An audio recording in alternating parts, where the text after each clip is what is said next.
చెప్పేటటువంటి విషయం ఏంటంటే ఈ ఈ యొక్క బాలకుల్ని ప్రత్యేకించి శక్తివంతులుగా తయారు చేసేటటువంటి ఏ కార్యక్రమానికైనా సరే మనం మద్దతు ఇవ్వాలా.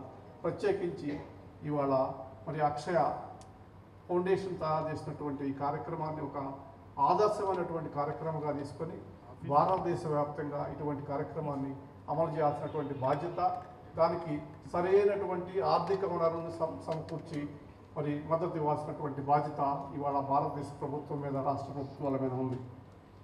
1983 ప్రాంతంలో మొట్టమొదటిసారిగా నేను అడ్వకేట్గా ప్రాక్టీస్ మొదలుపెట్టినప్పుడు ఎన్టీ రామారావు గారు కిలో బియ్యం 2 రూపాయల కంటే చాలా విచిత్రమైనటువంటి స్పందన వచ్చింది. కిలో బియ్యం 2 రూపాయలకి ఇస్తాడా ఈయన అనేటటువంటి ఒక ఇది కూడా వచ్చింది, విమర్శ కూడా వచ్చింది. ఇది అవసరం అనేటటువంటి విషయం మీద కూడా చర్చ జరిగింది. అది అవసరమైంది, ఎందుకంటే ఆ రోజున ఆ కిలో బియ్యం 2 రూపాయలు ఇవ్వడం మూలంగా చాలామంది కడుపు నిండా అన్నం తినేటటువంటి పరిస్థితి ఉంది.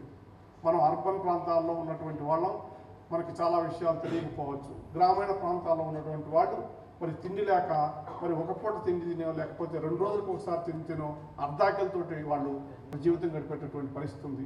అటువంటి వాళ్ళందరికీ కూడా ఆ రోజు కిలో బియ్యం 2 రూపాయల పథకం చాలా ఉపయోగపడిందనేటటువంటి విషయాన్ని గుర్తు తెచ్చుకోవాలి.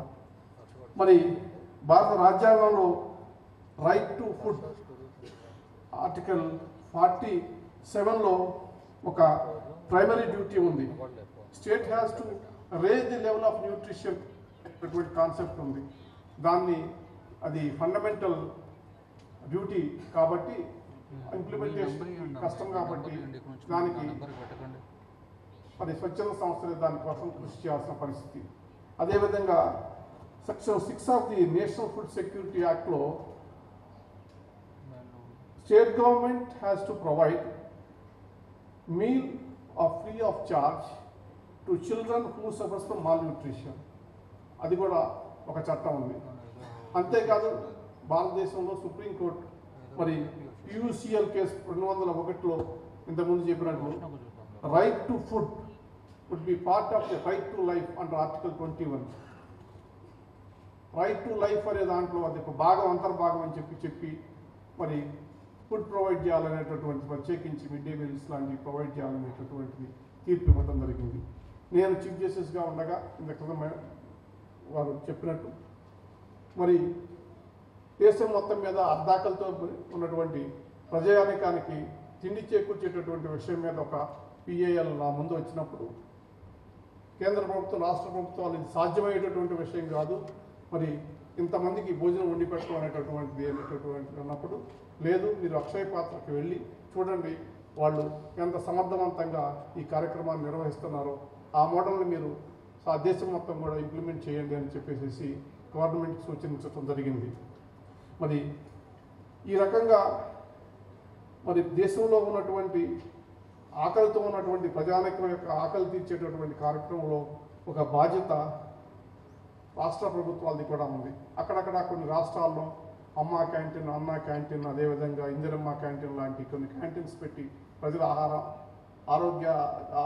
ఆహారానికి సంబంధించినటువంటి సమస్యలు పరిష్కరించడం కోసం ప్రయత్నించినప్పటికీ కూడా అంత విజయవంతమైందని చెప్పేసి నేను అనుకోను. అయినప్పటికీ కూడా ఇటువంటి కార్యక్రమాలని నిర్వహించాల్సినటువంటి బాధ్యత, ప్రత్యేకించి ప్రభుత్వం ఒక కార్యక్రమం లాగా, అది ఒక ప్రభుత్వ కార్యక్రమం లాగా నడిస్తే ఇది విజయవంతం అవుతుందని నేను అనుకోను. ఎందుకంటే దీనికి మనస్సు కావాలా. అన్నపెట్టడానికి చాలా ఒక గవర్నమెంట్ డ్యూటీ లాగా చేసేదానికి మనస్సు పెట్టి సంతోషంతో అన్నదానం చేయటం అనేటటువంటిది ఒక గొప్ప కార్యక్రమం. అన్నదానం అనేటటువంటిది చాలా అద్భుతమైనటువంటి ఒక కార్యక్రమం. అది చేస్తే ఎంతో పుణ్యం వస్తున్నటువంటి భావన ప్రత్యేకించి మన హిందువుల్లో ఉంది.